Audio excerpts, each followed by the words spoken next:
안녕하세요. 이 피부심 채널을 찾아주신 우리 구독자 여러분, 이 피부과 전문의 심현철입니다.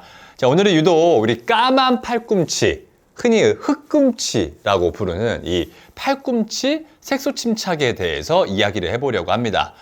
왜 내 팔꿈치만 이렇게 까만 거지? 라고 고민하셨던 분들, 그리고 집에서 어떻게 관리해야 될까? 궁금하셨던 분들 계시죠? 자, 팔꿈치는 평소에는 잘 안 보여요. 막상 민소매나 짧은 옷을 입을 때 혹은 옆에서 이렇게 스쳐보면 어둡게 보이는 경우가 종종 있습니다. 그래서 남들은 사실 신경 쓰이지 않을 수 있지만 정작 본인은 신경 쓰이는 부위거든요. 그래서 사실 병원에서도 이 팔꿈치를 토닝하기 위해서 오시는 분들 굉장히 많으세요. 그래서 오늘 영상에서는 이 흑꿈치의 원인부터 집에서 할 수 있는 간단한 관리법, 그리고 피부과에서 받을 수 있는 전문적인 시술 방법까지 한 번에 정리해 드리겠습니다.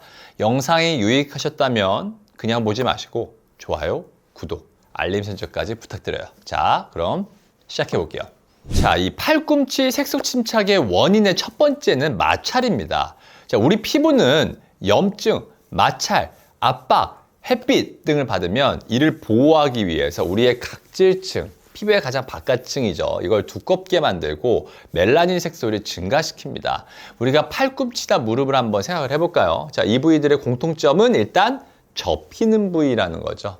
접히고 펴지면서 일단 피부가 늘어났다, 접혔다를 반복하여 마찰과 압박을 줍니다. 자, 여기에 더불어서 이 팔꿈치 같은 경우에는 손끝과 더불어 신체 중에 가장 압박과 마찰이 많은 부위라고 할 수가 있습니다. 우리가 너무 당연해서 사실 깨닫지 못하는 경우가 있지만 의자에 앉더라도 이렇게 팔걸이에 팔을 올리고 책상에서 일을 해도 이렇게 팔꿈치가 지지대 역할로 사용을 하죠. 또 누워서 잠을 자더라도 신체 구조상 팔을 살짝 이렇게 구부리고 있기 때문에 팔꿈치가 바닥에 닿아 있는 경우가 많고요. 또 무릎을 보시면, 자, 무릎 봐볼게요. 무릎을 보시면 다리 중에서도 가장 돌출되어 있는 부위죠. 우리가 좀 통이 넓은 넉넉한 바지를 입더라도 이 무릎 라인은 바지에 튀어나와서 계속 이렇게 닿는 걸 볼 수가 있습니다. 이 말인즉슨 그냥 걷거나 바지를 입기만 해도 마찰이나 압박이 다른 부위에 비해서 더 많이 일어난다는 의미입니다. 자, 그러다 보니까 피부가 각질층은 두꺼워지고 멜라닌 색소가 증가하게 되는 것입니다. 자, 그럼 두 번째 이유는 뭐가 있을까요? 건조함으로 인한 각질입니다. 이 무릎이나 팔꿈치는 피지선의 밀도가 많이 낮은 부위입니다. 이 건조해지기 쉬운 부위라는 거죠. 우리 몸에 스스로 분비되는 피지나, 즉 개기름이죠. 이게 많이 분비가 떨어지는 부위이기 때문에 아무래도 건조할 수밖에 없고 피부 장벽이 약해서 마찰 등의 외부 자극에 취약한 부위입니다. 그렇기 때문에 이 두꺼워진 각질이 탈락될 때 우리가 육안으로 확인 가능하게 굉장히 불균형하게 탈락이 좀 되게 되고요.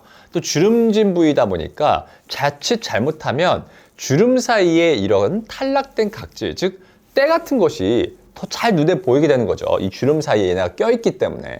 여기에 더불어서 체중이 좀 많이 나가거나 아니면 당뇨가 있거나 호르몬 이상이 있는 여성분들 같은 경우에는 흑색 가시세포증, 에이칸토시스 니그리칸스라고 하는 이러한 질환이 동반돼서 더 심하게 검어지는 경우가 있습니다.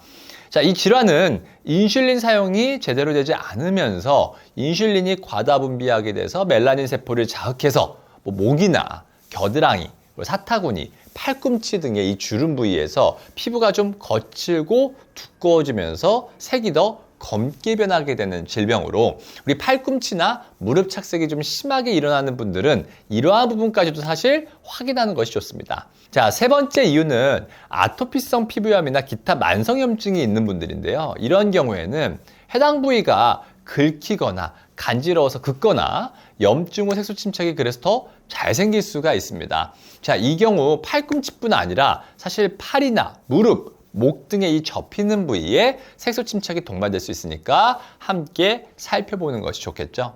자, 그러면 두 번째로 집에서 관리 예방하는 방법에 대해 말씀드리겠습니다. 증상이 심하지 않다면 집에서 관리할 수 있는 방법이 좀 있죠. 첫 번째로는 보습 및 기초 관리입니다. 각질이 되게 두꺼워지는 부위이고요. 피지까지 제대로 분비가 잘 안 되는 부분이기 때문에 제가 앞에서도 말씀드렸죠. 이걸 팔꿈치처럼 건조하기 쉬운 부위는 보습이 필수입니다. 보습.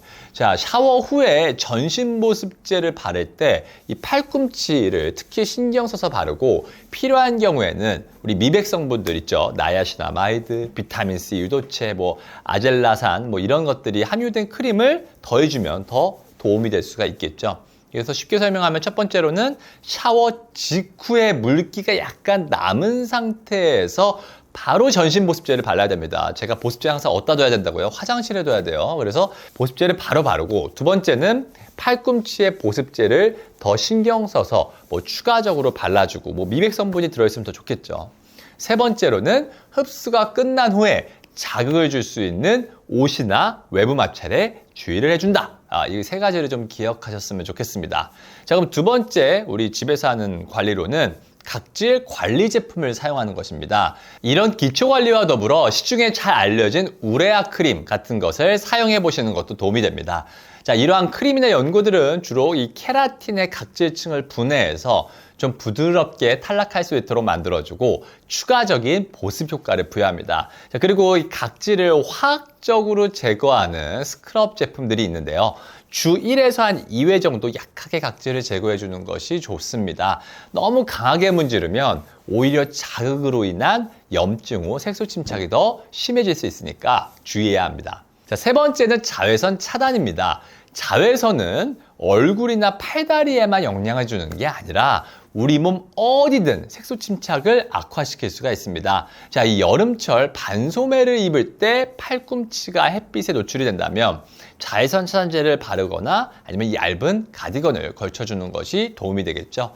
자, 이 팔꿈치에까지 무슨 자외선 차단이야? 라고 귀찮아하실 수도 있지만 까만 팔꿈치를 개선하고 싶다면 작은 습관이 큰 변화를 가져올 수가 있습니다. 자, 네 번째로는 건강관리입니다.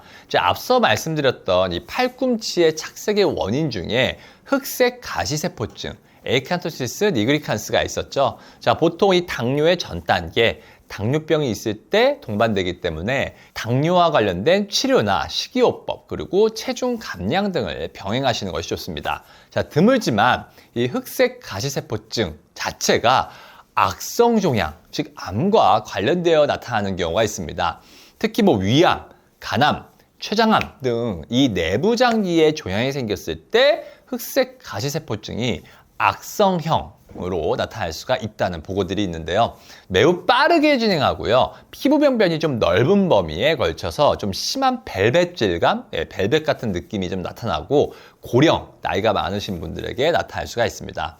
자, 이러한 질환이 아니더라도 충분한 수분 보충, 그리고 글루타치온 등 항산화와 관련된 건기식이나 영양제 섭취를 병행하시면 사실 색소 침착 치료나 개선에서 보조적인 역할로 개선을 기대할 수가 있습니다. 자, 그럼 세 번째로는 피부과 시술이 있겠죠. 자, 집에서 노력해도 잘 개선되지 않는 경우 전문적인 피부과 시술을 고려해 볼 수가 있습니다.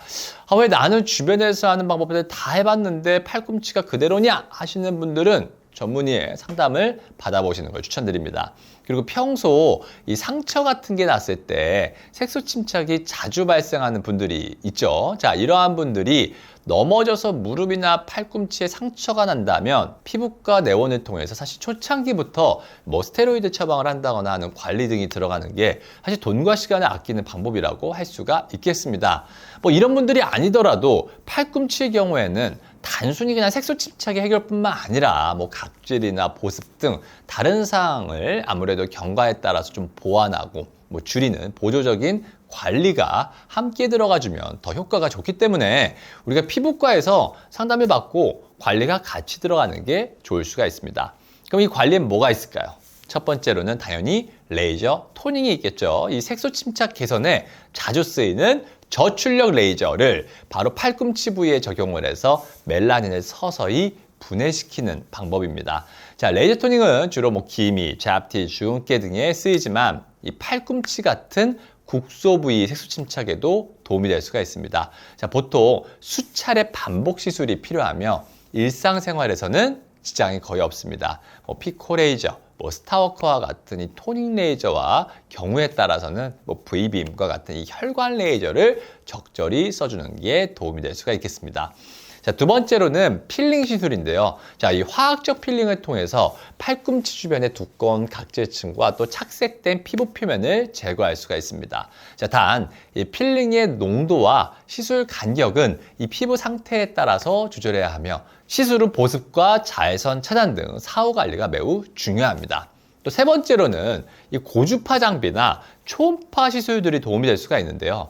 우리가 색소 침착만 있다면 당연히 레이저 시술, 레이저 토닝 시술이 주가 되지만 동시에 거칠고 탄력이 떨어진 피부가 고민인 분들도 계시죠.